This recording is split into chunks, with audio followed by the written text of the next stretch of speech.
Look, if you don't want to make that change within yourself, it's not going to get better. This might not apply to everybody, but if you feel like you're rock bottom, okay, and you're hoping for a better day, but you literally are doing the same thing over and over again, expecting different results, that's the definition of insanity. You are provided with a choice every day. You are provided with multiple choices throughout the entire day. Take that choice, make that change. You've identified a problem. You're saying you're rock bottom. Got it. You're there now. There's only one way, and it's up. So change your mindset. Use that choice and go a freaking different direction. Love y'all. Faceman VTT out. Day 3 of retirement. As an infantryman, I was asked if I could clean the sink. So let's look at this. Definitely some kind of grime on there. And I open up the cabinet. What do I use? Nothing comes to mind. Like my experience is my skill set. Nothing. Wait a minute. Everyone knows this is how you clean everything. Infantry, retired. You can just take it. Would you like a military discount? Do you offer one? Honest cap of the day. CC's Pizza is the county fair of restaurants. You go in there, you look around, you feel a little bit better about yourself, then you realize that you're in there too. Tell me I'm wrong. Well, let's be honest. You know, not everybody's made for this life. It's scary. You know, you gotta jump out of a plane while it's moving. That's not natural. It's high, it's fucking wet outside sometimes. It's snowy, it's hot, it's dry, it's shitty. Who the fuck would want to be airborne? Best job I ever had.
What's up? Happy Saturday, everybody. Welcome to episode 108 of the Trash Talk Hour. Special guest today is Dan from Briar Barn. And today I'm joined by Nick. What is that? Don't worry about it. Rob, You're the good. Mad Colonel. God, what are you doing? God in the background, crazy Asian, like playing stuff with my headphones. How's No, that was me. Oh, that was you, Nick? That was great, yeah. You're fired. Yeah, sorry. I was watching Pornhub earlier, had the volume up. Sorry. No. Thank God that didn't play, bro. Can you say that? No. I don't know. No, we're still on, right? Yeah, we're still live, I think. I don't know. Anyhow. How's everybody doing today? Good day? Good. Yeah. Good. Great. Right now, I'm just hey, if you watched the fight show earlier today, we did a Saturday morning fight show instead of Friday night, and Joe and Bill right now are 5 for 5. Right? It is coming. The money is coming today. It's coming, baby. It's coming. And then, like I said, Joe's that's what's up. Yep. But yeah, Little what's Joe. up? What's And up? Buddy's missing today. We don't know where Buddy's at. No, just kidding. Happy birthday to Buddy's kid, doing family Yeah. things. We which don't is know his great, name. We you just know? call him Buddy's kid. So, although he has sold, I think he sold the most shirts and buttons for us on a tour. But we should know his name. But it's just hey kid. So that's all. It's That's his all he kid. gets. Yeah, it's Buddy's The kid. easiest way to do it, you know? Buddy's kid.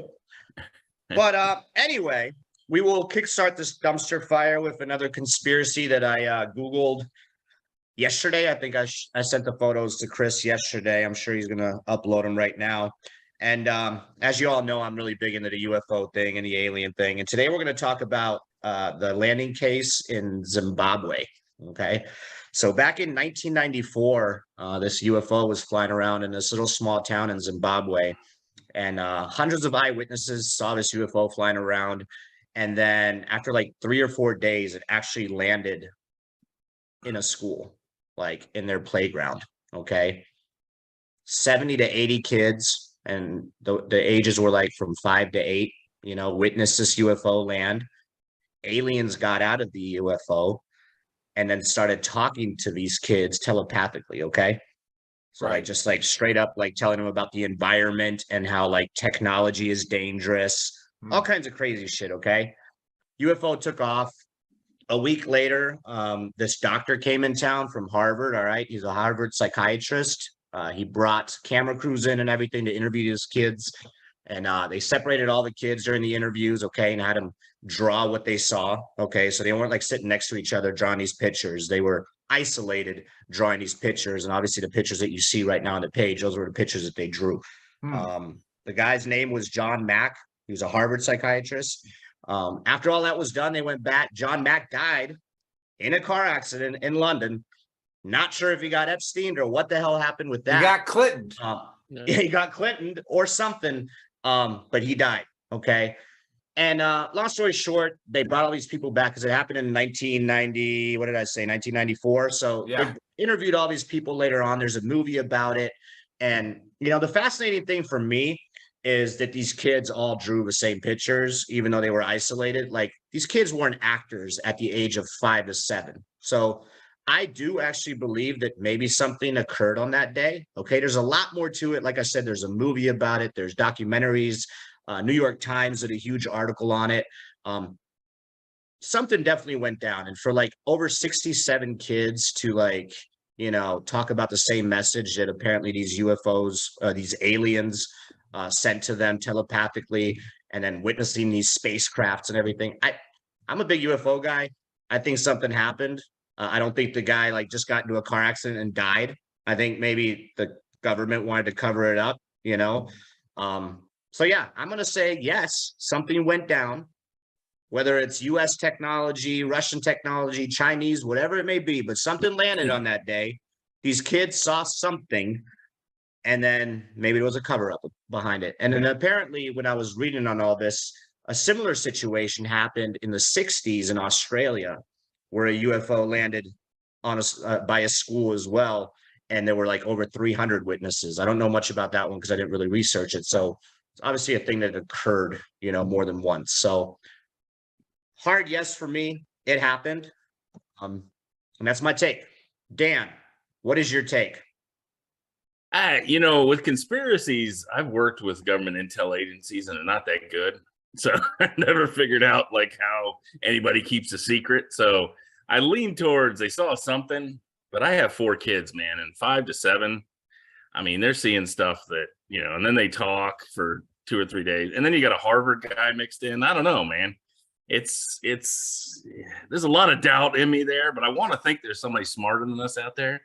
Because look at what we do. But I don't believe the conspiracy part or anything with government involved. But who knows, man? I'm 50-50. That's an interesting The Harvard take. guy flying out was for the investigation. So he brought camera crews and stuff, and yeah, it could be maybe linked to him, like some conspiracy. He wanted to like write a book and make some money. But what gets me the most is the isolation part. Like all these kids were interviewed and they were isolated, drawing these pictures, and the pictures are up on the page right now. And they're all similar. Like it would take a lot to convince 5 to 7-year-olds to, like come up with the same story. pack of Basically, you Skittles. know, at that we age, got to like- do some research into Zimbabwe in the 90s because Echo Roning says on the chat, he says, is it possible that they saw the same movie or read the same picture book or read the same picture book, which is why they have the same story / pictures? And it was like 100%. Did they have TV in Zimbabwe in the 90s? Dude, I grew up in I grew up in no, third world no. countries, man, and there's only like 2 TV shows that get over there. You know what I mean? Yeah, so I watched. I mean, Knight I Rider. watched- Knight Rider ran So there- for a year. Where do you think those B Independently. movies make it? Yeah, I think it was Barstool Sports. They interviewed one of the kids. All right. He's like, he went to college and all that. I don't know. He's a professor now or something, but they Yeah. interviewed him on their show. And he talked about when they brought in like cameras and stuff. Mhm. Like that was the first time he's ever seen a camera in his life. So the Yeah. technology wasn't even there. And now these aliens are talking to these kids about, you know, The technology technology's being dangerous, bad, which is really yeah. weird. Like you picked the wrong spot. Like if these are, you know, extremely intelligent beings, maybe Zimbabwe in that area where there's really not any technology is probably not the Well- place to educate people on technology and the environment. Maybe go they're to trying to Dubai. say stay in your center, stay in your zone, because when technology comes down here, it's going to screw you up. Well, do you believe Yeah, in so- if you believe in UFOs? Maybe they're just screwing with us because they never. What they never- do you mean if, Dan? Well, let's just say they're real, right?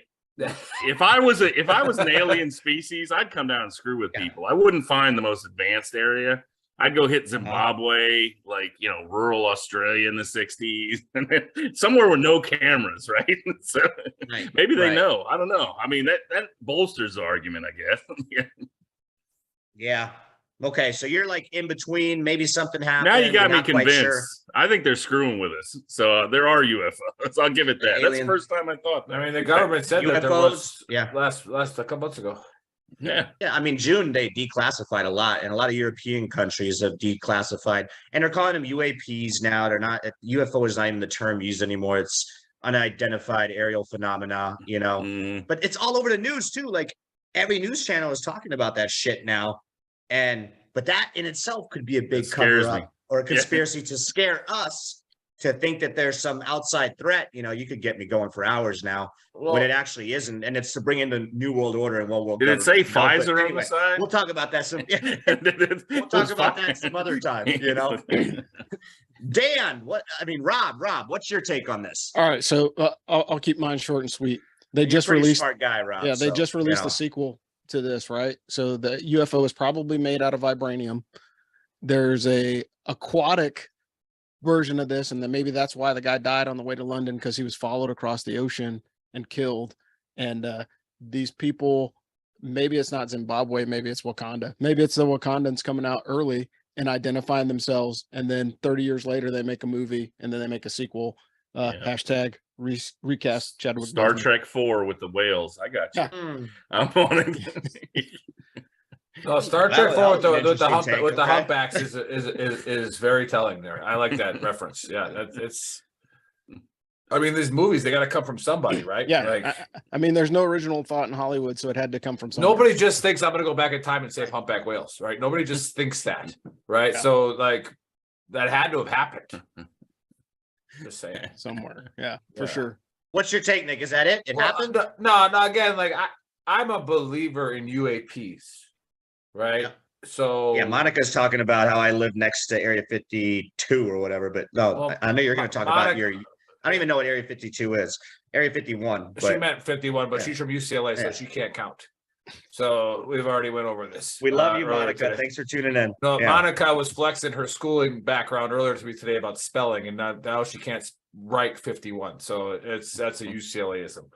She's laughing on the page because she knows Real I'm right. quick, Kevin said Mulder and Scully would only need 15 minutes to pick this apart. Yeah. Right. Hashtag- Those of us who went to the Yale and the Southwest, i.e. UTEP, can say 51. We can, UTEP. yeah. so- Texas Western. yeah, exactly. Oh, The man. minors. But hey, they're bowl eligible. Anyways, again, I believe in UAPs. I sit outside here in El Paso, which is on the flight line with all these other weird places. And like I said, there was that one Cartels. time where there was this thing skyrocketing across the sky, like way up in the air. And like about 30 seconds later, 2 fighter jets came hauling fucking ass, right? On the same flight line. Now, were they protecting it or were they chasing it?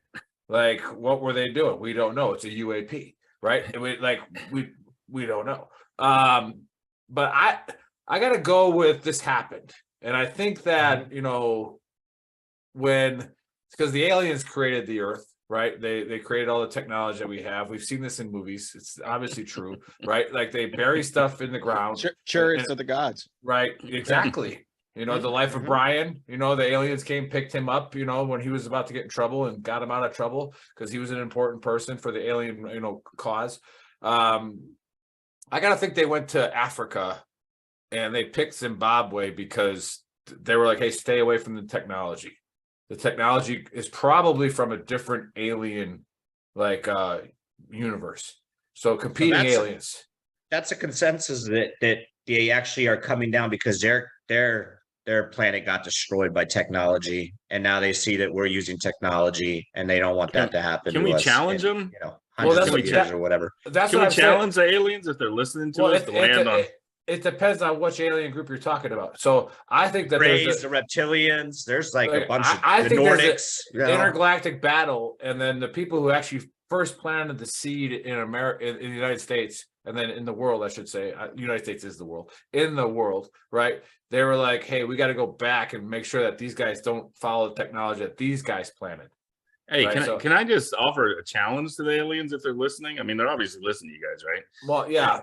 Can they land on SOCOM headquarters and then we can debunk everything? Not yet, because I'm a big fan of General Evans. Like he's one I don't want him to hurt anybody. I just want to get out and make them draw pictures. You know, get a bunch of yeah. Wait till General Evans leaves, then you can do something. But I'm a big fan of him. Just land there, hang out. You know, have them draw stuff with crayons. You'd be good to go. Yeah.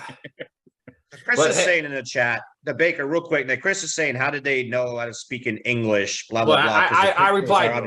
They learned English over there. It was telepathic. Well, right, but the pictures that are up there. Some of the kids wrote in English, but they learned. Chris, other countries learn English in like fourth grade. Like I was taught English in like second grade when I lived in Germany. Did the English not control it like 90%? They controlled it. Rhodesia was. It used to be called Rhodesia, Zimbabwe. So it was English. I mean, Chris was raised and educated in a liberal state. He's a Marine. It's okay. Go eat some crayons, Chris. Go eat some crayons. The Baker's a Marine. He doesn't get it. You're not speaking American, all right? Yeah. So it's just it is what it is. How do they know? Fucking Chris, man. He's like, you better stop making fun of me. I'll shut this show down right now because he can. He's got the power. Yeah, go eat some crayons, Chris. But so Nick, it happened. It happened. 100%. It happened. Okay. 100% aliens went down there and fucked with these kids. Easy. So I want to see the movie. I got to look that up. I definitely want to see that. And the reason why Clinton killed him was because the reporter is because that is. Actually, why does that guy have to die, man? Like, actually, because 10 of those kids were abducted by these aliens. And have you seen Clinton? Have you seen Clinton lately? It looks like an alien. So he's kind of. There's why did that guy have to die? The Harvard professor. Yeah, because he looked the wrong way. He probably audited a class with Hillary. Yeah, he crossed the street looking the wrong way. Yeah. Did Hillary go to Harvard? Yeah. Why did they go to? She didn't. Maybe it is all tied in. She went to like Little Rock State or something. I don't know. Maybe it is all tied into like child slavery and Hillary. I got a Harvard sweatshirt. To Zimbabwe to grab kids. I don't know. Yeah, I'm going to stop with that because we'll all get fucking canceled here. Right. Hey, so we have the distinct pleasure to welcome back. He hasn't started his own Facebook page yet, but he's supposed to. VTT's Mad Colonel. All right. So back in the day when we first started our dumpster fire, I had this idea that, hey, we should bring on, an angry colonel. And I said he had to be black or like, a woman. That way we couldn't get in trouble for whatever he says. And I'm like, I know the guy. Right. And he's just going to come on. You got both? You got both? Oh, snap. Nice. But, all right. Let's see how it goes. But it ended up being one of the best things we did because now we partner in multiple different ways, especially sexual, but we can't talk about that. But we got the angry colonel as a guest host, and he gets to tell us what he's upset about. and this is going to be fun. Hopefully, And usually pretty damn good too. usually pretty. It's been a all right. while. It's been a while, Rob. Yeah. So I've been sitting on this one, and this one kind of popped on Friday. So if you're watching the news at all, you saw that there was a second special counsel put up against Donald Trump. And part of it is, it's like, why do we really care if this guy's, you know, the most unelectable dude in the world? Why would we even want to, you know, investigate this guy again? There's going to be people that have their own conspiracy theories. Is it about January 6th? Is it about stolen documents? Is it about this, that, or the other thing? However, that doesn't matter. As a taxpayer in the United States, you should not want to see multiple investigations against anyone in politics, because that costs you money. It was $10 million that was spent on the, you know, the Mueller investigation. And now if we're going to continue to do this, another investigation for 2 more years, that could be another 10 to 20 million of your taxpayer dollars. I don't know if you guys are aware of it, but if you watch presidential spending, Joe Biden has spent more in 2 years than Barack Obama spent in 8. Well, if he got as many votes as more than Obama, he's allowed to. Well, true. I mean, I guess that gives him all the clearance. And just so you guys know, you know, this may upset some people. So here's your trigger warning. If you voted for Joe Biden, I'm not black, based off of some of the things that he said. So for me, You have too much money. yeah, that's it too. You know, I'm waiting for my student loan. I'm waiting for my student loan forgiveness, because serving in the military is not good enough. And then of course we have politicians coming out and openly saying they want to replace you. If you're a veteran and you are on this podcast and you're listening to this, you should be railing your senators and your congressmen and all your representatives for one reason and one reason only. They're saying that we have to make 20 million people citizens, but we have homeless veterans on the street that can't get support from the government that they served. And that is a scathing indictment on our society. And guess what, folks? It doesn't matter what color you are, what race, creed, like, you know, the Marines said it best. So I'm gonna give a shout out to the Marines. It's light green and dark green, but we're all green. And that's kind of how I see things as far as, you know, the military is concerned. And that's how we should see things in society. But you say one thing, oh, abortion is the most important issue in this, you know, in this election cycle. But then you're saying, oh, well, we don't have an infant mortality rate that allows us to continue to grow as a country. Well, then stop killing babies, right? That's a simple transaction. So you can't stand on abortion and then say, hey, we need to have more kids. So which one is it? They're standing on women. They're standing on women's rights, Rob. I'm not standing on a woman's rights. It's a state issue. Let the states take care of it. Well, right? that's what you know me. I'm an apolitical guy. Yeah. Right. And so I try to just be objective. And there was like 5 states that had abortion rights on their state ballots. Yeah. And one of them was Kansas. Right. And people don't understand that state. There's a North Kansas and there's a South Kansas. Yep. Like it is very divided. And that state, by an overwhelming majority, which means North and South, voted that into their state constitution that the women did have the right. Okay, so that's exactly what the Supreme Court wanted. But like you said, Correct. the triggered people are like, oh my God. It's like, no, you don't realize that the Supreme Court just gave every state the opportunity to do what they want. Yeah, it's a 10th Amendment. And if you want to talk about democracy, voting in your state and having a state election that impacts something like abortion or like concealed carry or constitutional carry or whatever, all those things are more valuable if it goes to the state level, because all too often, you know, our politicians are in it for, like, think about it. Our country's been around for almost 250 years. Joe Biden has been in politics for 1/5 of that. Like, do the math. And he's not the only one. You know, there's Republicans, there's Democrats on both sides that have been in there forever. And I can tell you that an 80-year-old person doesn't drain the swamp, right? That's what Trump wants. Yeah, well, it's true, but you don't, you know, an 80-year-old person doesn't have the same perspective as a 40-year-old person, as a 30-year-old person, or a 20-year-old person. But yet and still, we're going to push that line further and further to younger ages to make people more responsible for things that they absolutely shouldn't be, and then expect everybody just to be good with it. And I think that's one of the things. It's like, hey, look, you guys being NCOs, there's a reason why you never put a second lieutenant in charge of a platoon without an NCO to back him up, because he's young, he's dumb, he's going to make mistakes. That's why we always create an environment where, at least in the military, you have somebody that says, hey, bud, you're in charge when I tell you you're in charge. And that's kind of the unwritten rule of all good units. Yep. And Oh, Rob, I'm glad you brought up the 10th Amendment, man. That's one of my. I mean, the whole purpose of having different states was the experiment, right? Economically, demographic, whatever you want to call it. And it's great if you look at like I lived in Australia for a while, and everybody thinks it's very similar, but it isn't. It's very top-down government. There's nothing you Well, can we do saw outside that the during federal. COVID. Yeah, I lived in Melbourne, man. Melbourne is like, God bless them. It's a beautiful country. Don't get me wrong. The people are great, but the 10th Amendment is probably the best thing I've ever seen the founding fathers came up with. And one of the worst things you talked about, I always loved, and it's kind of Jefferson's attributed to it, but the government closest to the people serves the people best, right? Yeah. How many of us have seen federal government programs that just suck? Like they always suck because they have no regional. Not the ones I was in. Well, they have no regional, Yeah. But I mean, the military is a legitimate function of the federal government. It's one of the only parts of the federal government that actually brings a return on investment. Exactly. But how many, but the problem I see with like DOD is how many civilians are in there now. Oh my God, yes. I mean, like they've inflated that to the point you can't even I don't even think, honestly, most of the DOD decisions are made by people that don't wear a uniform and never have. Yeah. And they're bureaucrats. Yeah. Think about major policy. Yeah. Well, I mean, yeah, major. Yeah. I mean, They do have to.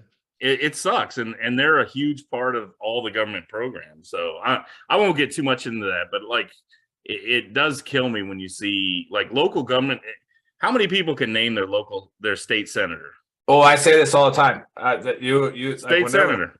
Whenever, not even that. When somebody wants to get into a political argument with me, I go, "Who's your district representative?" Yeah, who is that's it? one. I go, you know what? And then tell me who your alderman is at the state level. Yeah, and you know who killed if you that? Tell me who that is. I will have an argument. And I always bring up the 10th Amendment, the 17th Amendment. We screwed that up because Senate was supposed to be the state legislature telling the federal government what to do, and it was a check on it. Yeah, Obamacare would have never been passed if the 17th Amendment wasn't there. It's the Affordable Care Act, Dan. So it's not affordable. I'll stop there. $436 billion in perpetuity. So I'm just saying. I'm just saying you wouldn't. If the state government had a voice in the federal government like it's supposed to, you wouldn't have it. But they bribed enough individuals that had a whole state in their pocket. Yeah. The bottom line is liberty is the absence of coercion from the government. So you should be able to live your life as free as possible and not having the government dictate what you should or shouldn't be doing. Right. So here I'm going to get back to Rob here. I want to get back to him, but I want to throw this in there when what he brought up about how much it's going to cost to indict Trump that won't get charged with anything. Yeah. Right. Like nothing will happen. We'll just spend $20 or $30 million dollars. Right. We'll just spend that money. It's a fucking circus, man. It's just to waste time. Right. But again, here's where I think that how they confuse the American population. And I'm guilty of it as well, because I still kind of believe in it, that when we talk money nowadays, right, it's a digit in a computer. Yep. Okay. It doesn't really exist, right? Because we got off the gold standard. It's not even really paper anymore. It's in a computer. You couldn't even print everything out. If everybody went to the bank today and said, I want all my money like printed right now, they wouldn't even have that. They'd have to go to their credit card company first. But even still, the credit card company is going to use a computer. So here's something. Digital. Money, and you get this when you get into arguments about taxes, Rob. You get into this when people are like, when they say, hey, how come this isn't free? They don't understand what free means. Yeah. Well, you can't get a dollar service for a dollar. There is nothing for free in this country. Nothing. How many big government people would have been elected? Here's I ask people this too. If you want to talk about government spending and make it personal, right? Take away the withdrawals out of your check that the government can do. How many people, if they had to file their taxes and pay by check of what they earned on, say, October 20th, would vote Democrat? Yeah. Or how about this? Put the voting machine next to the gas pump. Yeah. But I mean, just if you had to cut a check for a third of your income or 20% of your income, good marketing idea. 2 weeks before. That won't work, because the people in major cities don't even have cars, right? So they're not. But I'm saying, if you took your check, you had to cut 20% of your income and send it to the government, and then base your vote on that 2 weeks later. No, you know what they should do? But They should you know- actually have the family that you support from your Yeah. check that's receiving welfare come to the your 18 house the and 5 family and knock on your door, right? And like, hey man, where's my check? You got time for mustaches, but you don't have my money. Where's my money, Brian? Dude, You know, hey, Rob, starting this company, I learned more about government. The company I started, Buyer Barn, I learned more than I did my whole MBA trying to file with the business license and the IRS, the freaking state. I mean, you wonder why I don't think any small business owner in the country votes Democrat. And I'm not trying to be Democrat or Well, they will, depending on where they are. It's just there's demographics involved. They do if they have good lobbyists and they're a huge company, but small businesses don't. Yeah, so because there still are some Kennedy Democrats out there. There's still the ones that aren't far whacked yellow out dog, like there's yellow still dog Democrats. They're still out there. And again, yeah, I think the honest part is the people that are like that are not as vocal. Because if they're vocal, then they're going to get voted out because their party's going to turn against them. right. Oh, and you got hey, let's go back to Rob here with what he's mad about. All right. Yeah. So let's get back to what Rob's mad about. And Rob, I've known Rob for 30 years. Which part Rob's mad? Oh, the one we're talking about. Rob, now, yeah. Like what's the fix? Well, the fix is stop politicizing organizations that shouldn't be politicized. Like the Department of Justice should be ambivalent. Like you look at Lady Justice and the scales of justice, and it's blind. It shouldn't matter what party you're in, guilt or innocence, whatever. It should be, is there evidence here? No. We've chased evidence against Trump since he came down the escalator. At some point, if there's something that's out there, it's probably civil and not criminal, as we see there's a lot of lawsuits against him and everything else. So let the courts handle that piece of it. But from a civilian perspective, or even from a military perspective, like we waste so much money on other frivolous things. Another investigation is not going to do anything.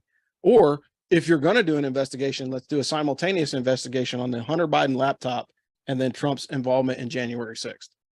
Well, Rob, here's another one. Why doesn't the reason Trump got impeached, when he got impeached that time was because of that whole Ukraine involvement, right? Because wasn't he the reason for it? He was in communication with the Ukrainian president about the laptop, and I guess you're not allowed to call or whatever, but that's the whole reason behind all that. To me personally, and this is where my conspiracy comes in, it's all a dog and pony show.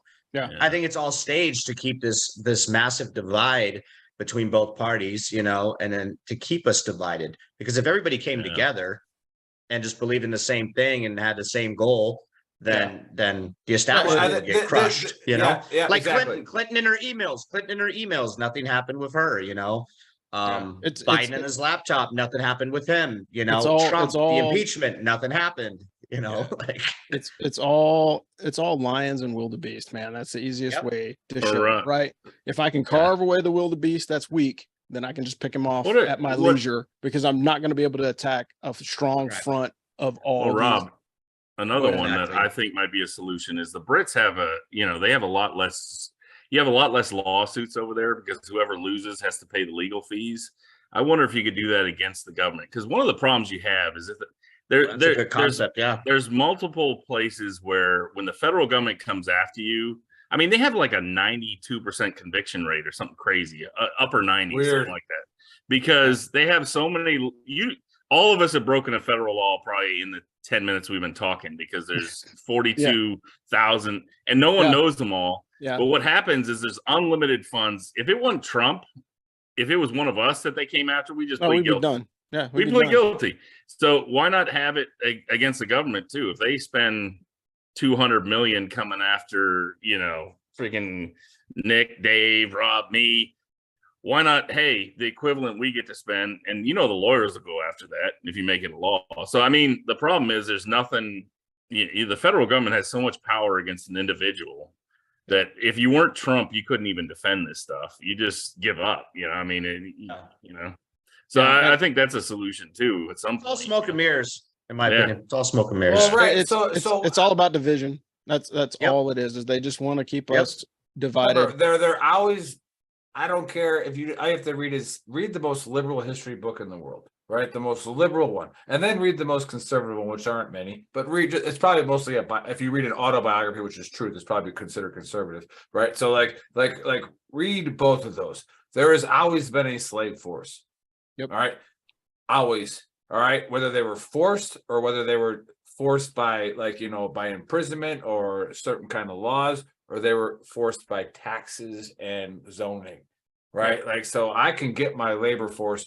Look at California. I love this. I was arguing with Monica, who's going to the UCLA USC game tonight. You suck. All right. But they even play football out there? Oh, they play that. That's too. I'm an Oklahoma fan. I hate USC. Well, please don't mention them again. Both of those teams are way better than Oklahoma right now. They stole Oklahoma's offense. Oh, sorry. Yeah. Go ahead. But yeah, it's like that slave force has to be there. And you look at California, where you got a lot of Democrats moving out, right? Not because they disagree with California, but they can't afford all these beautiful things that they want there, right? Well, so they move out. But now hear me out. Who's going to stay there? All right, the elite will stay there because the elite, they have all the money, right? And then now you have all the people on government assistance. You still have your slave force there. Yep. Okay, those are the people that they need. All right, and like Dave says, you make that divide, and that divide just now makes other people, the smarter people, argue about dumb shit. Yep. Right? When smart people argue about dumb shit, then the people who are pulling the strings get to do whatever they want. Yeah. And there's and it's the equal misery principle, right? I can't expect to have equal outcomes, right? Because if I can send I've sent hundreds of thousands of soldiers downrange, and everybody's experience is different. So if we can have mutual success, there's no equality of outcome. Equality of outcome is never going to happen. I can have equality in misery because I can take everything from you, and you can all have the same rations. You can all have the same power cycle. You can all have the same hard stuff against you, but you can't have the same positive stuff against you, because you can't legislate somebody's right away to be an asshole. You can't legislate somebody into success, because some people are going to be successful. Some people are just going to fail. That's the nature of the beast, and so understanding that's where, to me, that's why politics are so bad. Like, I get hit from both sides because I'm a registered independent. So I hear all the chatter from the left. I hear all the chatter from the right. And rarely, if ever, do I have a conversation with a politician from the left. Do they want to engage me on issues? Whereas if a Republican calls me, I can talk to them for an hour because they really want to know what informed citizen looks like. Well, Dave's getting yelled at by the middle's dropped out. Like, if you look at not here. If you look at every my dad conflict, was talking to me. if you look at like every conflict from the Revolutionary War, a third of the people are on one side, a third on the other, right? And a third are in the middle, but they're just kind of losing their voice at this point because there's a lot. They got us arguing about dumb shit. Yeah, because they're like, look, I gotta feed my kids, I gotta run a business, I gotta do something. They don't care what we're saying, So it's weird. I remember the funniest story. I was working in DC with a government contract, right? And you listen to all the DC stuff, and I live 100 miles south in Richmond, south of Richmond, right, in Virginia. And I sit there, and everybody was talking about. Remember when Gaddafi got killed? Yeah. And everybody in DC is, oh my God, should we have killed him? How do we do that? And all the news, everything. And I came down south. I thought the best thing in America is the bagger, when I went to the grocery store, said, shit, I thought we killed him 30 years ago. I was like, he got his family. I was like, God bless America. There's people out here that don't care. They don't care about it. My wife taught me something. I stopped watching news when I worked from home after COVID. I've been the happiest I've ever been, man. I'm still voting the same. I don't give a shit. I just don't care. Like, most of the stuff coming out of Washington is bullshit. Well, all right. We can now start talking about Dan Robinson because he obviously doesn't give a shit. I don't care. I really don't. Let's get this guy on the center stage. All right. So Dan Robinson is a West Point graduate, and we usually don't hold that against people except for today. All right, we are going to hold it against Dan today. It's 50-50 in this conversation. And so, Nice. Rob has already gotten the brunt of the West Point, jokes and stuff like that. But seeing as an enlisted guy is beating 2 West Pointers in how to pick football games, like obviously not knowing how to analyze stuff, that's probably what we spent all of that money on, so that these officers could analyze things, and they can't even analyze a fucking football game. All right. But anyways, that's the other part is Dan, you have to answer this when you first start talking. Yep. All right. So you started a goat farming business. And this is what bothers me a little bit about this. We here at Veteran Trash Talk, again, our mission is to promote any veteran business out there, veteran author for free. We want to see you all succeed, whether you do the same shit we do or something different. We don't care. We want to promote you. However, before we can sign off on what Dan Robinson does at Briar Barn is for about $100,000 to about 150 to send you to West Point. After all that taxpayer money we were just talking about, you want to raise fucking goats. All right. So like that's what we paid for, is for you to raise goats with that $150,000 brain of yours. But anyways, Dan, welcome to the Trash Talk Hour. Tell us about raising goats. Tell us what you're doing, about your service, and all that great stuff. All right, man. Look, first of all, your numbers are way off as an analyst. Since the 90s, I've heard a $250,000. I need to be 10% true. So I don't know. It's a lot of money. And the saying we have, and I can curse here. I can curse here. I've already done it 3 times, but I've always heard it's $250,000, but it's shoved up your ass a nickel at a time. So we have a little bit.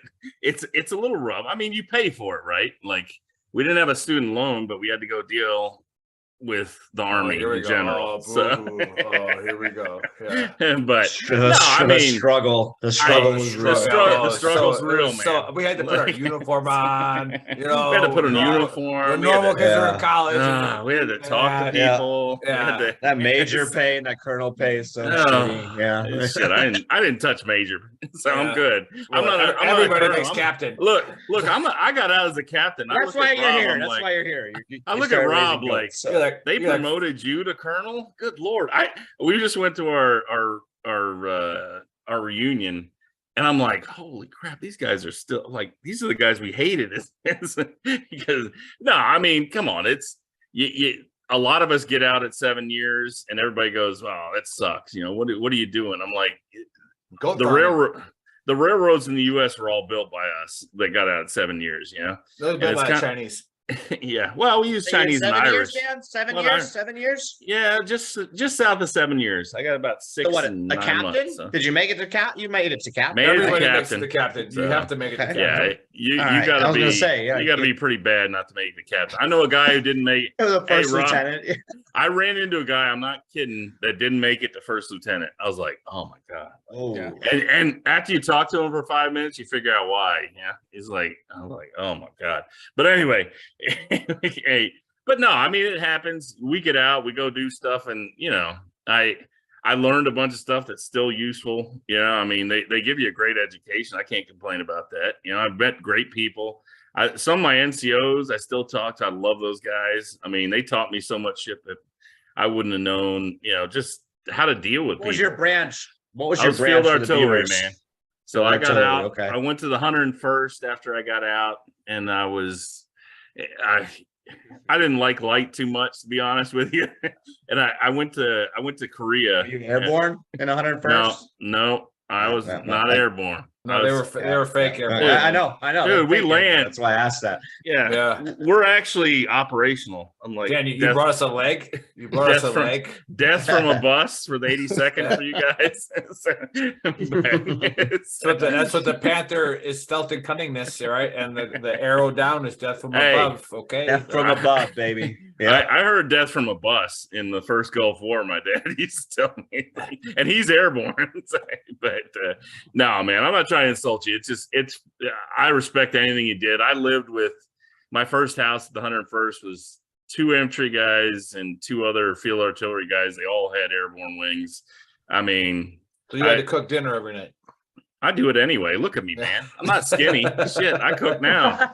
Like, I love cooking, man. That's my favorite shit in the world, besides booze. But no, I mean, it was fun. I grew up an Army brat anyway. I graduated high school in Bangladesh, so I was the freak. I don't know, Rob. I didn't know Rob as a plebe, but I was just happy there was fresh water and I could drink out of the sink, man. Like everybody thought I was a freak at West Point. Like, I'm like, that's great, man. There's food. You're not gonna get giardia. Like, I don't have to take quinine pills. So I graduated in high school in Bangladesh. My dad was a foreign area officer, and I started looking at farms. I mean, I've worked on farms everywhere, including over there watching auctions and stuff, and that's why I started Buyer Barn. So it's been fun, man. You want me to keep going? I don't want Well, yeah. What is Buyer Barn? What do you do? What do you do? This is your show. We're the first online farm animal auction. So I can't. The funniest thing is There's a lot of people who like farming on this show, so that watch. Oh, dude, there's a ton of farms. Like everybody's nostalgic about a farm until you have to come out and like pull a baby calf or baby goat out. Trust me, my aunt was here during that last one, and I just had 6 puppies born. I raised Marima sheepdogs too, but the first thing I learned was getting out in the world was just when I got out, I volunteered, man. I went to the local the thing I can tell every veteran that's getting out, go volunteer somewhere, man. You'll learn stuff that you hadn't met. I volunteered with the Chamber of Commerce when I got here. They looked at me like, well, we've never had a volunteer. Like, what do we do? You know what I mean? But you get to meet people, you got to integrate, and so I volunteered with a co-op that does farm auctions. And if you can imagine a farm animal auction from the 1950s, it's probably about the same as most of them right now. So you go in, they pay by check or cash, that's it. And it's just guys running farm animals through. And I said, what the hell is wrong? So I tried to buy it because all the old guys, it was a nonprofit, were closing it down. So we tried to buy it, and I didn't like one of the guys that was there. He was a meat buyer. So what we did is I've been working in IT for 16, 17 years. I have an architect that was my partner. So we built a platform to sell farm animals completely online, man. So no, wait. So there. Here's where you saw your gap, right? And then you had a way to do it, right? You had a way to fix it. So so you built a platform to sell goats, cattle, all the farm animals. We're not doing exotics yet. We're going to move into llamas. We actually have an Air Force Academy grad that llamas. Dude, llamas, ostriches, they sell them all in the U.S., man. You been to Texas? Like, they sell everything down there. But but do you eat them? Greatest country in the world. They use llamas mostly for their coat. It's softer than wool, so they'll use them for their coat. It's kind of like sheep's wool, but it's a lot softer. Yeah, you don't eat llama, Dave. Yeah. All right. Have you ever had a llama burger? Why not? Dave? No. I mean, even but ostrich. I'm sure you could eat it, bro. I'm sure you could meat too. Ostrich eggs. Ooh, yeah. Ostrich. I bought an ostrich egg one time. I told you I'm a cook, man. 22 chicken eggs in the ostrich. I tried to do the math. I'm like, why aren't they more popular?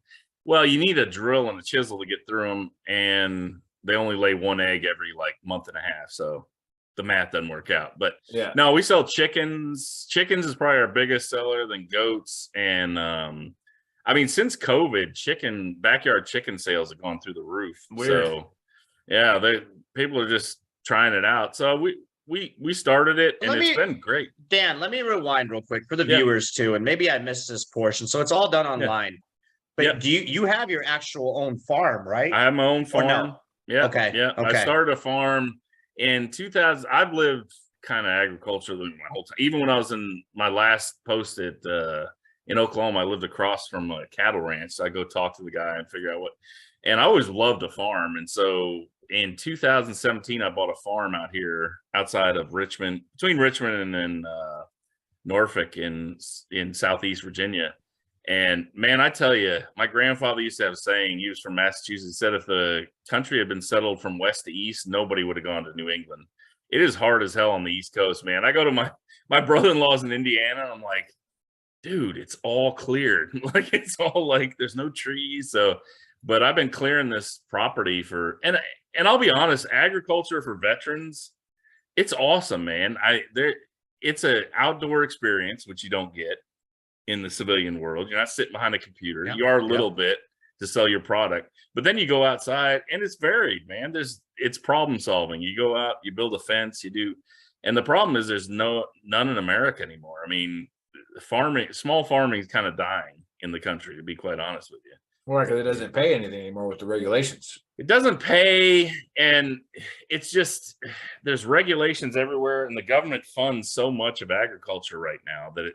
But there's a lot of guys really successful in niche areas, right? Like llamas, for instance. The government hasn't got their, The hooks and the llamas yet. Well, and there's so now let's go back on this. Yeah. So you have a farm. You wrote the software to sell animals on that platform. Yeah. Is there anything in Briar Barn that encourages veterans to come work on your farm, help with your farm? Like this is what I want to get to for our community. Like what does it do for the veteran? I'm not looking for charity. I don't need guys to come out. They can come out if they want. I'm full, email me. But explain the benefit of that, of coming out and working on a farm and doing that stuff. I use eBay versus a garage sale, right? Like if you want the best price for your, if you're gonna sell a garage sale and you got a vase from the Ming Dynasty or something, right? Are you going to sell that at a yard sale? What are you going to get? The 4 people around you, maybe the 100 people that show up. Whereas eBay, you're going to get the entire country. So what we do is most of the local farm auctions, you're only going to get the price that you can get out of 2 or 3 counties. Whereas if you have a specialty chicken, you have goats, you have something that you need. I'll give you an example. When I started, the reason I really started this, I needed Kiko goats because they're hardier. They're big. They're not quite as big as boar, but about the same size.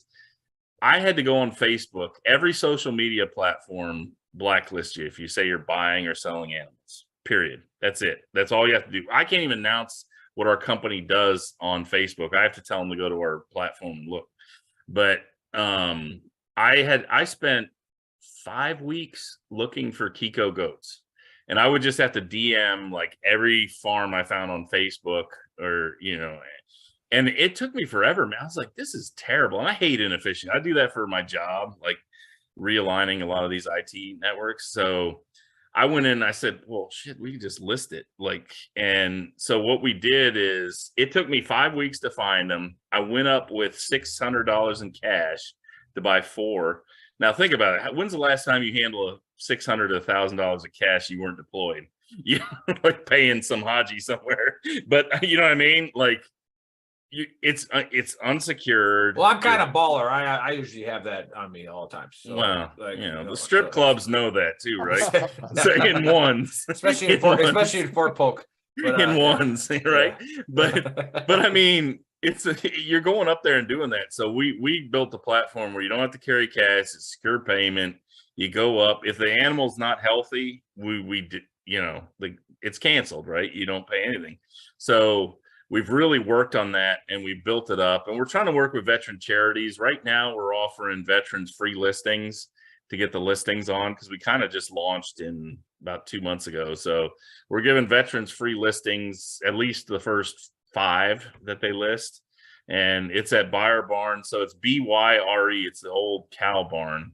So not Briar, sorry, but Briar Barn, .com. Or, we also forward from BUYER if you want to spell it that way.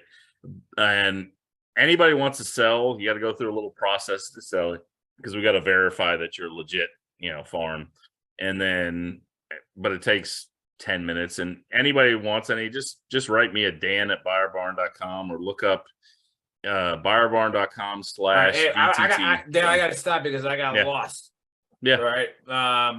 We got to refocus this back to the grunts here listening. So you're saying that I'm lost already. I know. But anyways, Candace came out there and said drinks on Nick. Well, Candace, I tried to buy you guys drinks one time, but your husband has an inferiority complex, right? So he had to buy. All right, I'm not gonna say who that is. Sorry, Candace. Yeah, but yeah, I tried to buy. You didn't let me. We just went out to dinner the other night, and same thing. Like, I wasn't gonna give any more details to know who we're talking about, but that's all I'm gonna leave it at. Yeah. But hey, we love you, bro. Yeah, getting back. This 2 shows in a row. Paul's got roasted on. Anyways, so hey, let's go back. So let's just say I want to just do some things and raise some chickens, raise some goats, just because it's a hobby. I'm a veteran. I want to get off the grid a little bit. but it's almost impossible for me to sell what I want to sell. Yeah. I go to Briar Briar Barn. Yep. right? Okay, so you can sell perfect. that shit online. So Yep. yeah, those of you guys that are watching that don't understand what they're talking about, because I don't. I'm a city boy. I got no shit. I had no idea. Like I don't want a It's an llama. entire net. It's an entire network. Although Yep. I would get a. Could you sell penguins? I want a penguin, right? Like I would. Yeah, love we're to not have getting into penguins Oh, anytime okay. soon, man. We're not doing any. Have you looked into penguins, though, Dan? Yeah. Have you looked? No, we did. He doesn't know llamas, but he's integrated into the penguin But community. penguins are actually legal to sell in the United States. I found that out. It's bullshit. So, but either way, so a They're veteran selling monkeys and shit. That'd be awesome. No. So you're No, No man, no monkeys. monkeys, no penguins. So you're Lions encouraging- and tigers and bears. No. You're encouraging veterans to, you know, if Reach out to us. Yeah. reach out to you, but also like for the PTSD aspect, which Oh, if yeah. if you're Yeah. struggling. Now remember, I'm going to say it as a disclaimer: PTSD, the term itself is not real. All right, everything around it is. All right, everything underneath it is. So if you're struggling to find a way, right? If you're struggling to find a purpose in life, all right, maybe raise a few freaking chickens, man. Like Well, get off the grid and do something, Oh, yeah. and then you know you can sell them. Well, and if anybody's having issues like that, right? I know you guys do a lot with the service stuff. There are a ton of veteran-run farms that do that, and I'm going to put that up with our stuff. I know in North Carolina there's one. It's called the Veterans Farm in North Carolina, and we're trying to partner with a bunch of these guys for free listings with anybody that goes through them. Right? There's the Save Farm, not Save the Farm, the SaveFarm.org. Yep. Save SAVE, and they run educational programs outside of Fort Riley, and they're great, man. They have the US Department of Education certifications, everything. So there's a lot of those, and I'll put up some of those resources on our site. And like I said, buyerbarn.com/VTT for Veteran Trash Talk, and we'll put that stuff up. But it's therapeutic, man. I'm telling you, I started raising Maremma sheepdogs. I have like 6 puppies downstairs. I'm tired as hell. I took a nap for That's this what's thing. up. And I'm telling you, the damn puppies, I could watch them all day, man. You're like, holy crap. Like, and they ain't people. They're not going to talk back to you, but they give you the eye and you're like, shit, she's got to go outside. The puppies are hungry, you know, but I mean, and like I said, there's a guy that I found a quote right before it came on, a guy named Colonel John Fant, who runs the Virginia kind of veteran farming coalition that the USDA put together. And he said, you know, it's an outdoor event. It's disciplined. It's mission focused. It's physically demanding. It's problem solving and future planning. And I'll be honest, that's perfect, because he said it's great for veterans. If you're having PTSD issues, write me, man. I'll find somebody that can bring you on a farm. And because think about it, like the problem I see, like, and I don't have PTSD. I never really deployed much. I mean, I kind of, you know, I went to Australia for my grad school. Remember, That you doesn't really count. you have But, issues of PTSD. Like Yeah. you don't label yourself like the government No, does to give you money. No, Yeah, I got 3 daughters that are teenagers now, so, and a wife and I feel one ya. son. So I got PTSD, but let's not use that term. Right? But I'm just saying, like, the one thing I liked in the military, you'd go and do like all the OERs and NCOERs you had to do. I don't know if the term's still the same. I've been out for a while, but you'd also get to go down to the motor pool and talk to somebody and work with your hands and sit outside. So, I mean, the farm I've had, my wife thinks I'm crazy, and she was in the military, but she thinks I'm crazy going outside. But man, I got to fix a fence. I got to figure out why this goat's getting loose. I got to go figure out how to put cattle on it. So it's a fun problem solving. And veterans actually, I looked up a bunch of veteran stats before we came on. Like they're about 10 years older than the average farmer, a decade. They're like 67 on average. And more than half of them, their primary occupation is farming. So which is unusual, about a third primary. It's a pretty interesting stat right there. Yeah. So, I mean, it's something to do if you think there's an issue and you just want to get out and work on a farm. There's plenty of look at the labor problems right now. It's 10 times more in farming. I'm not I still want to collect an I-9, so I'm not going to hire a bunch of guys I don't know that are, so I do a small farm. But if you want to come out and help, shit, I'll help. I'll have you come out. No, but here's a good point on the thread too from John Connor, right, from Terminator. He says that I am of the kind that everyone has experienced a traumatizing event in life. How it affects them varies, however. And I love that statement. Yeah. And here's one of the things. I don't think farming will help me. Okay, because I don't want to farm. Okay. However, I do like to problem. And the goats are scared, man. Right. I do like, they should be. They should be because they're like the devil's animal, man. Right, they are. You gotta take it by the horns, right? But anyway, what do you say? But I do like to problem solve. I do like to keep myself active. So again, whatever is traumatizing you out there, Trash Talk community, Gruntworks community, whatever is traumatizing you, you're allowing it to do it. Okay, you can take it over, right? You can find a mission in life because you had a mission in the military. And it's always puzzling to me when people trash the military, but then throw that veteran card out as fast as they possibly can. It's like that veteran community gave you structure, gave you a mission. All right. And then just find your purpose, man. Just find your purpose. And then like JC Glick, I brought him up earlier, is earlier in the fight show, is find your tribe, he says. Find your tribe. Right? Like who cares? Dude, right? Find it. I'm telling you, like I said, I don't have a lot of trauma from the military. I enjoyed it, but I tell you, the best thing I do is go out and use the tractor, man. I mean, it's like therapy, and it's like driving the M88, which my NCOs never let me. Stinking NCOs. They let me the last day to drive the M88. That was awesome. But I'm just saying, that's when I got fired. That's when I left the military. A couple of Korean villages aren't the same, but hey, but I'm just saying, like, it's I mean, you get some of this equipment, man, is awesome. Like, I've been buying equipment, which the wife hates too, but I mean, you're like, holy crap, you can actually own this stuff. So and it's fun. I get guys that want to just come out and help me build a fence because they can use the auger. So I mean, I'm not saying it's the perfect solution for everybody. There's a lot of guys that it won't be. No, I like how you said that, and that's what I was kind of getting to, was that people who think in the linear English language to where this will fix that. Okay. Farming won't fix a lot of people watching this show, but it might fix one or two of you. All right. And it's a giant system. All right. There's lots of things out there. There's lots of veteran causes out there. There's people that have devoted their lives to this stuff, and it's like, hey, just another tool for your kit bag, man. Exactly. Just like go give it. Like we always say out the community, like especially VTT official, when our brothers and sisters, will post at like 2 or 3 in the morning, and they're going through some shit, and then the whole community just springs into action, and like coping mechanisms and ways to deal with your stressors. Like, I have learned so much from our community, because our community is really what makes Veteran Trash Talk and VTT official. I have learned so much, like, oh shit, because I deal with like nightmares and stuff, and sleep issues, and I'm like, oh man, that's what he does. That's from Nick. Well, for sure. Well, I think I go back to the discipline part too. If you got to get up at 5 a.m. like you do in the military, and you got to go work all day physically, a lot of times some of that stuff fades away, man, because you're working. It's something, and most people don't. And think about this: how many people are veterans in the U.S.? What, like less than 5%?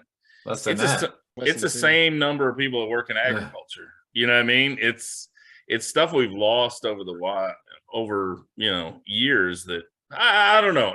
It makes me happy. I go out there, I work, it's kind of interesting. If you want to come out and look at my farm, I'm happy to have you out, man. Hey, Dan, Mickey on the chat. Mickey Severus is an author. He's coming out with some stuff. He's a wild card. We love having him on the platform and on the show.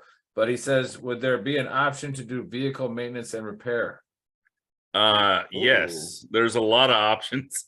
I've got plenty out there, and that's the other thing. We're trying to look at other options for Buyer Barn to bring the veteran community together. And it's hard to start some, like, social platforms are tough right now, right? Like, there's millions. Not really. We're having pretty success. But But I want to, I'm talking about managing it, right? From a buyer barn standpoint. We'd like to build a community where, hey, I need a diesel repair guy to come out because diesel is huge and that's one of the biggest stressors right now is the price of diesel. I mean, you guys go and fill your car up with unleaded, but look at the diesel price every time you go by.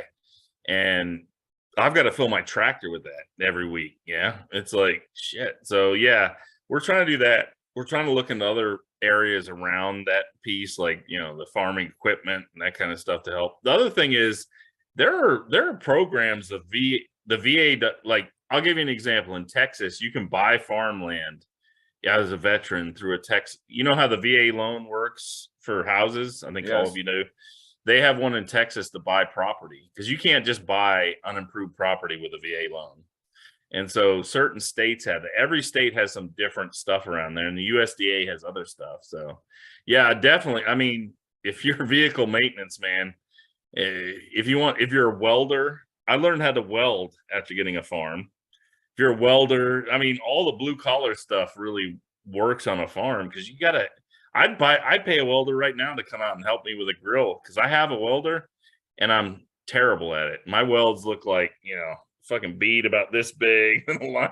It's terrible. But yeah, there's a lot of work on farms that people could use, And here's something else that when I explain to civilian friends that are trying to find their way in the concrete jungles and stuff like that, I was like, you do know that there are people that would be completely content and happy with sleeping under a poncho and doing something that meant something. Yeah. So obviously in 2022, we could probably offer them more than a poncho, right? Yeah. But it's like there are people that just want to work. Yeah. That's what they want to do. Right. Well, and there's nothing wrong with that at all.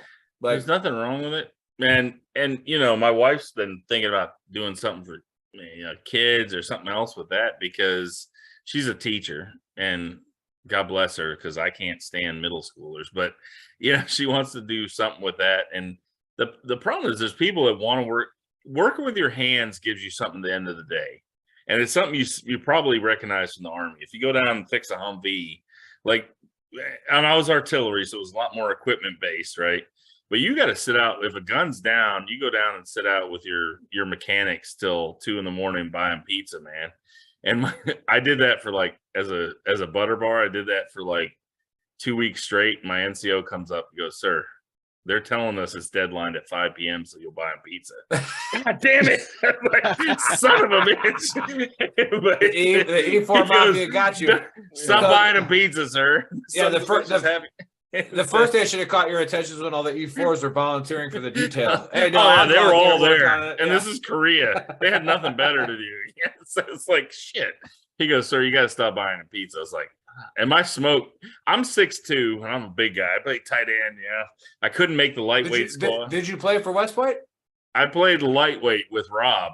And then my sophomore year, I couldn't cut the 40 pounds a week anymore. So what year were you there? What year did you go to West Point? We were both graduated in 97. So 93, 97. So okay. Yeah. Did you know Rooney? No, did you know him, Ron? No. I get this. No. He was the fullback on the big boy team. Oh no, Rooney. no. We were sprint. He's guys. the field artillery guy. Yeah. Oh, all of them.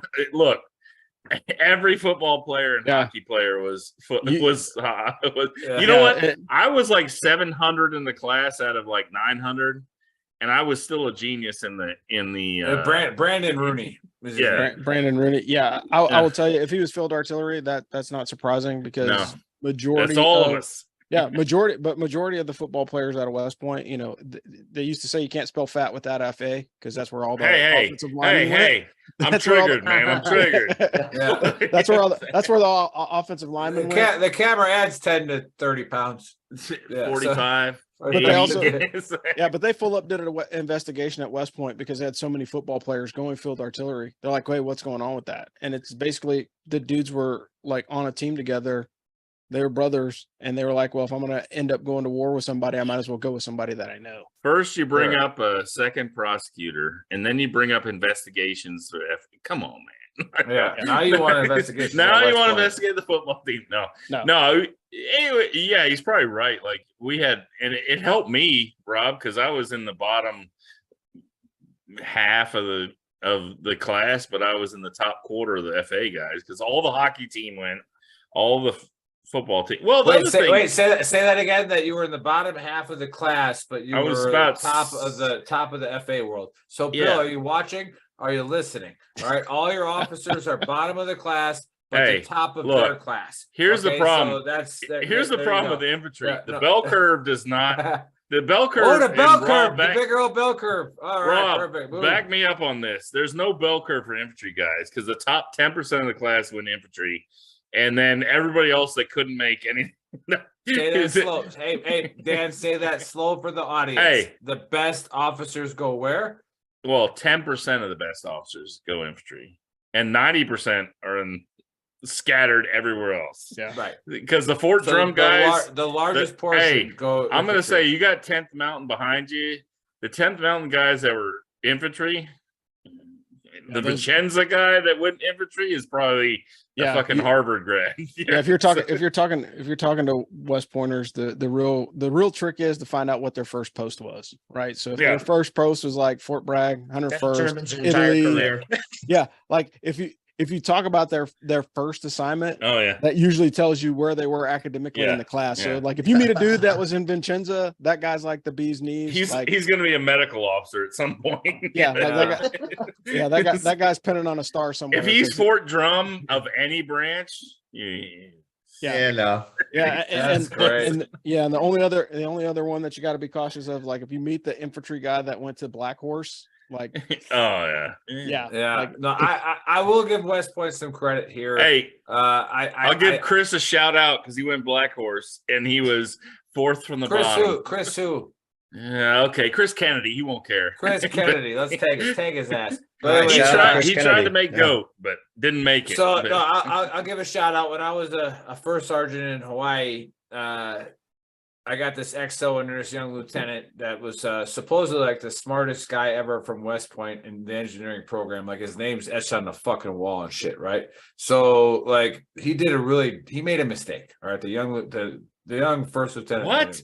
We don't do that. There's no mistakes. I'm just saying. So I knock on the door, and I said, "Hey, sir, can I show you where you fucked up here?" And he's like, "Yes, please, First Sergeant." And I was like, "So here, and here." And so he's like, "Oh, damn it!" And he realized what he did wrong right away, And I was like, I was like, "Hey, just it's not a big deal. I already squared it away with battalion. We're fine." And then he's like, "Oh shit!" And I go, "Hey, weren't you like top of your class at West Point?" And he was like, "I was," And I was like, "What degree?" He's like, "Engineering." I'm like, is that even a good school for engineering? And he looks up at me and he goes, "Why don't you look it up?" Oh, and I look it up, and it's like fourth in the world. Dude, every railroad, he had the highest GPA ever in the engineering program. And you know what's kind of funny? Everybody talks about how West Pointers.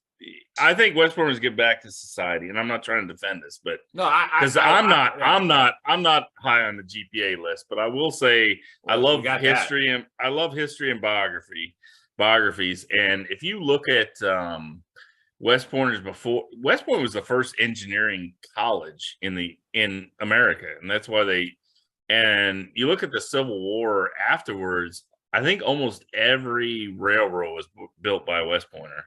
Because there was no engineers anywhere. Like Harvard was for doctors, and so it's a weird. I love that they still make them do engineering minors at least, Rob. I don't know what your major was, but it's still something they have to. I think the scary part is now they're like top 5 in engineering, and then they're top 5 in liberal arts, and that's scary. Well, farm is the definition of liberal arts, as it should be, though. And I've always this is a whole other show, so we'll have to cut it short here. But let's get on the fifth principle and talk about this. I think this would be a good fifth principle podcast show. We'll bring Buddy back on. We'll talk about just how important the service academies are, not only to the United States, like government, and to the military, but to the world, Well, right? like, Society in general, right? Yeah, Because the problem is you get like I got out of it for 6. See, this is what happens when you leave an open-ended statement to a West Pointer. But I get out. there you go, Nick. 6.5 years. Trying to close it out, Dan. Hey, right, but I got out for 6.5 years. Everyone makes fun of you, but they give something to society that I think helps, and that's all. I'll leave it. I didn't retire. I didn't do anything, and now you're bringing. I will say the one thing I will say that I've seen a lot with the war in Ukraine and stuff, and talking about foreign militaries. You mean the war in Poland? You mean the war in Poland that Ukraine invaded? The best thing that's happened in the U.S. military is the development of the NCO Corps, and I wholeheartedly think that. Now, I'm not trying to pander to the audience, but like if you look at foreign militaries growing up overseas, they don't have an NCO Corps. They've got officers that beat people and keep them. Look at the Russians; they can't even go into Ukraine. So I mean, did. They've been there since 2012. They try, but they're going to be there for longer than Vietnam. Let's don't worry, Dave. I'll close out for you. So this is we could bring you on for the 5th principle, and I'd love it, man. Well, but we'll definitely have Dan on for this conversation with West Pointers. And any service academy, but a little AAR real quick for those of you watching. All right, we covered some government spending issues. All right, we covered. Let's get this investigation. It's not shocking that those of you cheering for an investigation on the former President Trump that will cost $20 to $30 million don't care because you don't have any money. You probably have zero money. You probably are living paycheck to paycheck, which I'm not making fun of you, but you don't stop wasting money. All right. We don't need to spend it there. All right. That was one of the things that happened on the show today. We also covered a conspiracy where aliens definitely landed in Zimbabwe and they told them to stop the technology. Stop using technology. And before the baker gets all upset, they spoke to them telepathically, not in English. All right, motherfucker. All right, it's telepathically. Speaking a language. Right. So it's like learn the language. Show the fuck out. All right. And then we had Dan Robinson. Also learn English over there. They also learn English over there. And then we had Dan Robinson on, who started Briar Barn, and you can look on the Briar. That's what I said. Briar. You said Briar. You said Briar. Isn't that take me down to the Briar Barn? That's take you down to the Briar Patch. Yeah, the Briar Patch. Isn't that Disneyland, Disney World? So so the Briar Barn, okay, you go down to the buyerbarn.com. It's on the link to on the event. Go there. If you have any interest in starting your own little small farm and then making a little bit extra cash, that's your answer right there. All right, you can do that. So if you're looking for a purpose, looking for a goal to do something just in your off time, because guess what, veterans? In your backyard, you raise chickens. Make sure you're zoned properly, though. In my, I don't think you can have chicken. Well, no depends roosters. On state and city, no right? roosters. You can have chickens. Yeah, pay attention to that. But as a recently retired guy, like, you got to keep yourself active. You got to keep your brain working. You got to keep yourself doing something. And if you're just sitting there wondering why the world sucks, I know this hurts to hear it, but it's because it's you. All right. The world sucks because you're making it suck. All right. Make it awesome. And there's plenty of people here at Veteran Trash Talk that will help you. All right. We're not going to do it for you, but we will help you. We will point you in the right direction, get your ass moving. Okay. And that's exactly what NCOs do. All right. We'll get your ass fucking moving and get the job done. All right, so that's what happened today on Veteran Trash Talk. Now, we got to get off the air here pretty soon. Why? Because Throat Punch Monday, okay? Monday morning Throat Punch Advocate. Coming back. They are coming back for season 3, and they are covering a special on the I Am Vanessa Guillen. And just like I said in the fight show earlier, if you're a guy that doesn't want women in combat arms, that's fine. We can all make an argument for that, right? Like, we can make an argument for it and against it. If you're a guy that wants to just make sexist ass remarks to people on our page, remember, Veteran Trash Talk speaks for everybody. Damn it. That's some shit go down the other day in the group. I know. That guy can fuck off. I'm not going to name any names, but not just you. So if you're going to come on a chat thread and talk about maybe pick a different thread to do that on. All right, don't do one on somebody, a service member who was chopped up into pieces. All right, probably not the right place to do it. All right, we stand up for failure from top to bottom in that unit. Yeah, Yep, we could talk about that one for hours. We stand up for everybody, and we're also the first ones to call your ass out. All right, so unless you're a piece of shit, we're not standing up for your ass. Yeah, we will call your ass out. It's that simple. But again, Throw Punch Mondays back. Season 3, episode 1 is today at 1700 Eastern time, which is in about 40 minutes. All right, so check that out. You're going to have some veterans who are MST survivors that are going to talk about the Vanessa Guillen experience, and we'll or the special, whatever it's called, and then we're gonna make sure that people watch that and not watch us. So Dave, close us out. No, it's 1900 Eastern. Man, 1900 Eastern. Sorry. God spoke to us. You guys can't hear it, but God's like, you said the time wrong. I've been drinking, Chris. Yeah. All right. So all right. Dave, close us out. Good. Yeah. Hey, Dan, I'm gonna give you a final word. Rob, thanks for coming on. Some insightful knowledge there as always. Maybe do a little plug for you. Still doing your podcast, right? I've listened to several of your episodes, but I haven't recently. So if you want to put a plug out there from the front line, yeah.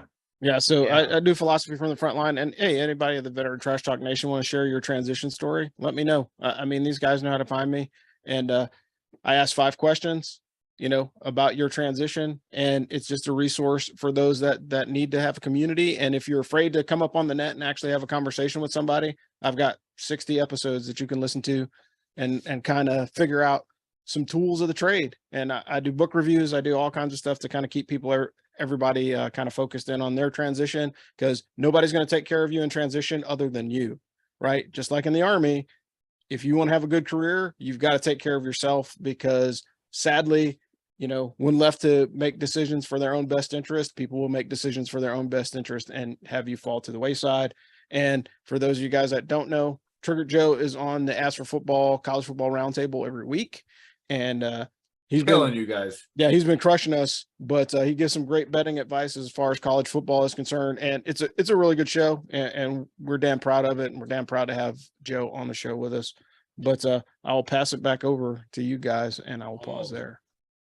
Thanks, Rob. Dan, final words. Hey, man, we're dedicated to helping small veteran farmers in America. So if you want to come, you need anything, you want to help us revolutionize farm animal auctions, go to Buyer Barn, BYREBARN.com/VTT for Veteran Trash Talk. And if you just, I will see you later, and I'll give you that link, because she wants to buy a goat for her husband. So we're gonna make sure that I've got some goats on the farm, and then or write us at info@buyerbarn.com. Thanks, guys. I love being here. Thanks, Dan. Thanks for coming on. We'll catch you next Saturday. Love y'all. Thanks, man. VTT out. Cheers.